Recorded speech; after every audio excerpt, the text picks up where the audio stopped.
மோடியை குனிய வச்சு குத்திருக்காரு ட்ரம்ப். ஓகே, மோடியை என்ன பண்ணியிருக்காரு? குனிய வச்சு குத்திருக்காரு ட்ரம்ப். சோழியை முடிச்சு விட்டார். ட்ரம்பின் அடிமையாக மோடி இன்றைக்கு பரிதாபமாக காட்சியளிக்கிறார். இந்தியாவின் தன்மானத்தை, இந்தியாவின் எக்கனாமிக் பாலிசியை, இந்தியாவின் ஃபாரின் பாலிசியை, இந்தியாவின் ஸ்ட்ராட்டஜிக் அட்டானமியை, இந்தியாவின் இண்டிபெண்டன்ஸை ஒட்டுமொத்தமாக ட்ரம்பின் காலில் வைத்து விழுந்து என்னை அடிமையாக ஏற்றுக்கொள் என்று மோடி சொல்லியிருக்கிறார். இதுதான் நடந்திருக்கு. புரிஞ்சுக்கிட்டீங்களா?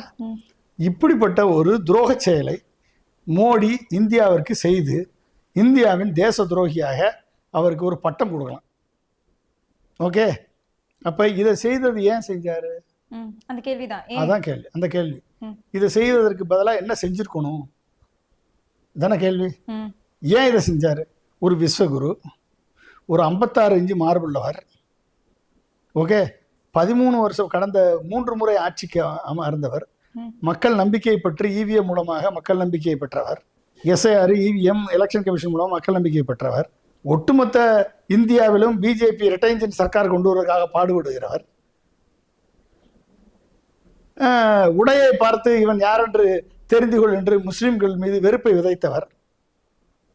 தமிழர்கள் மீது வெறுப்பை விதைத்தவர். தமிழர்களை திருடர் என்று சொன்னவர். இப்படி பல்வேறு கிரெடென்சியல்ஸுக்கு சொந்தக்காரர். பார்லிமெண்டில் பதிலளிக்காமல் ஓடிய கோலை. ஓகே, இத்தனையும் பண்ணவர் ஒட்டுமொத்த இந்தியாவின் ஸ்ட்ராட்டஜிக் அட்டானமியை, ஃபாரின் பாலிசி, எக்ஸ்டர்னல் அஃபேர்ஸ் பாலிசியை ஒட்டுமொத்தமாக ட்ரம்பின் காலடியில் வைத்து வணங்கி நிற்கிறார் என்று சொன்னால் இவரை தேச பக்தர் என்று சொல்வதா, தேச விரோதி என்று சொல்வதா, தேசத்திற்கு அகென்ஸ்டாக செயல்படுவர் என்று சொல்வதா?